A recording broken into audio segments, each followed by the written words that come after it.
So as some of you may know, if you watched the channel, I played Borderlands 3 a few months ago, and then a couple months after that I went on to play Borderlands 2. And both games I really enjoyed, and I'm surprised because I was always on the fence of even checking out the whole franchise. And this was obviously quite a long time ago now, but it wasn't really my sort of game, that sort of genre. And then obviously since then I've gone on to play, Warframe and Destiny and all those sort of looter shooter games. And yeah, I love them and they're a lot of fun. But the thing is, I obviously started with 3 and then went down to 2, and then there is 1 left with Borderlands 1 or just Borderlands. Of course there are some pre-sequels and spin-offs which I may do in the future, comment down below if you want that. But because I played 2 and 3 and they are very similar games, they sort of, with Borderlands, they add on to what the previous game had and they just keep on upgrading. So the actual base formula is very similar. So that's why with the first game, because I already did the 2 ones above that, I thought, is there any point in doing the first one? But because both those videos, 3 and 2, did quite well and you guys really seemed to enjoy them, I thought, what hurt is it going to do? So here we are with Borderlands, the first game in the series. It is slightly weird going back to it because obviously it's very, stripped down now, as Borderlands 3 is crazy with how much content is in that game and how experimental it is. But I don't want to, just take away the first game and not see what that's about, because it's cool seeing that upgrade and see what stuff they have changed. And I'm glad I did, because there are some differences that you pick up on right away, or at least I did. And I have seen this sort of, I would say complaint, but it's not really a complaint, and I'll get onto that. I have seen a lot of people saying this particular thing about the feeling of the gameplay, because with Borderlands, obviously there are some exceptions, but the main focus is the gameplay rather than like the story and the world. There's some really iconic characters, but that's mainly in 2. I feel like 2 was sort of the one where the story and the gameplay both go really hand in hand. And the story in Borderlands 2 is one of my favourites in any game ever. And I said that in my review, whereas 3, I wasn't too bothered about it. It was mainly the gameplay that was the main focus. And the same exact thing goes with the first game. For some reason 2, they just upped their game, and that really does stand out in that one. But I'm still fine with that because of course it's a looter shooter and that's what I'm going in for. But going back to that feeling of the gameplay, and more so the gunplay, which is of course a very big part of Borderlands, the whole franchise. And in 3 and 2, but more so 3, each gun feels so different, and of course they do different damages and stuff are better than others, but the actual feeling of all of them feels so different, and that's the best thing about it. Whereas in 1, of course, it's 2008, so it's going to be stripped down as I mentioned, and that goes with the whole of the game. But in terms of the weapons, they do feel very similar. They still feel great to use, don't get me wrong, they're probably better than some other games in terms of the actual handling, which I thought were great. But in terms of the variation, there isn't really much. But the main differences in this game is what they do, for sure. It does seem a bit more technical, I must say, in terms of sort of knowing what mods to use and what ultimately deals more damage, what enemies you use them on and their weaknesses, etc. It just seems like it's actually a game that is sort of less easy to pick up, and I noticed that, and compared to the other games. And for the more casual player, it does seem like in this one you really need to make sure what is the best loadout to use depending on where you are at in the game, which obviously is a good thing and a bad thing for some people. As I said, the more casual player, it may be a bit overwhelming knowing what to use, whereas in the other games it's more sort of forgiving, I would say. But it also makes it more experimental, which is great and obviously a big part of the game, and just having that freedom of like making sure what to use to benefit your gameplay. And I think that's probably my favourite thing about this game, the first one, compared to the others. Of course, overall, and I'll get onto it later, I prefer 2 and 3 just because, as I mentioned, they upgrade every time, and I think honestly 3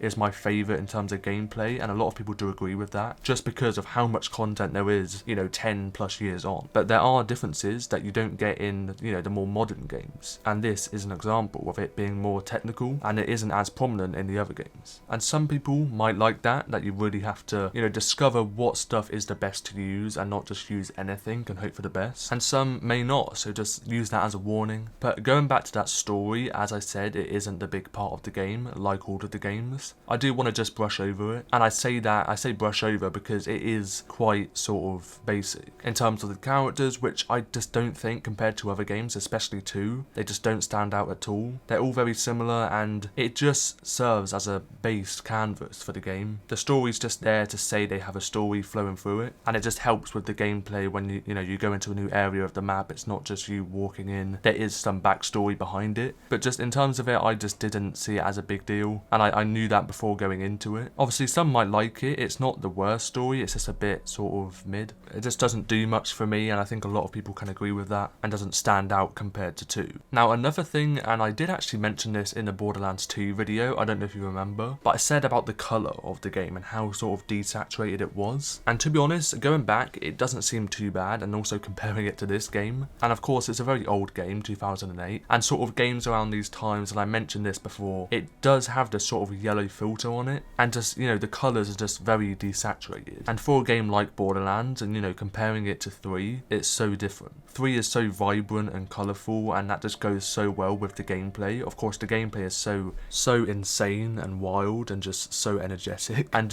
having that colour, they just both go so well together. Whereas in this game, you're still getting that great gameplay, like in any Borderlands game, but having this sort of basic, very dull colour scheme of these greys and browns and yellows. And obviously I played 3 and then 2 and then down to 1, so I sort of saw the colour just slowly disappear more and more. And like I said, I thought 2 wasn't great, so 1 is unfortunately even worse, but that's just my opinion. Some people might like it being this sort of gritty, dull style, but when I think of Borderlands, I think of this, fun, bright game. And 1 or the first game just doesn't have that, unfortunately. But at the end of the day, it wasn't really my main focus, and knowing it was an old game, I sort of knew that before going into it, and just everything in terms of the story, of the gameplay and the gunplay, and the colours and the world, they are just stripped down a bit. But you just have to take the game with a grain of salt, just because of how old it is, and that's why I was on the fence of doing the game in the first place. Now just going back to the looter shooter side, for anyone that doesn't know or haven't played any of the Borderlands games, they all follow this looter shooter genre and style. And basically, if you don't know what that means, you basically collect all of your guns and weapons and gear. That's all from loot drops. This could be through chests or killing certain enemies and bosses, and you get all your weapons from them.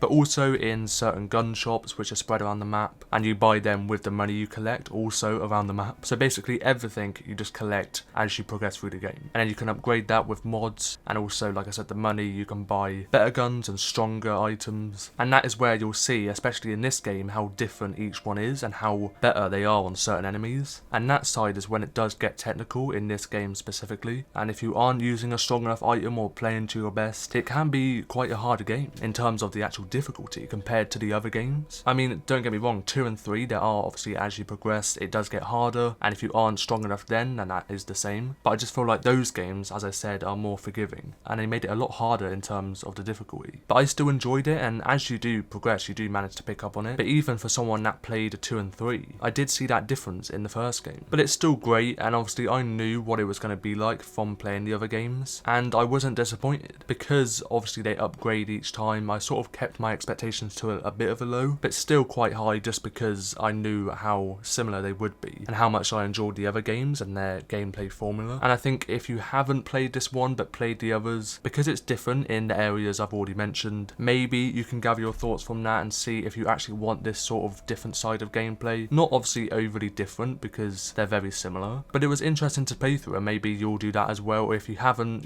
played any of the games, then it's not a bad one to start on, but just remember that they're similar, as I mentioned, but there's small differences, so it sort of depends on what you like. 3 is definitely the one with the most content and just the best gameplay overall. It just is insane. And then 2, of course, has the best story, and then it is upgraded from the first game in terms of gameplay. And then the first game, it's stripped down a lot, but also still quite good, and like I said, it is more technical and a bit more difficult. So there's areas from each game that attract some people and also push others away. But I've played through every game in the series, all in this year, and I liked playing each one. But personally, for me, it does get better with each launch, so the next one is always better than the last. But that's just me. But I like them all for different reasons. And I think that's where I end my review of Borderlands in 2024. If you did enjoy this video, then let me know by tapping that like button below. And if you enjoy single player and also multiplayer games as well, then that's what this channel is all about. I have various videos on a selection of games, and there's a bunch of playlists on every series that I've done. If you'd like to support the channel any further, then you can become a member at either level 1 or 2 to gain access to various perks. Then click the join button on the channel. Thank you all for the support and also watching until the very end. That was Borderlands in 2024, and bye bye.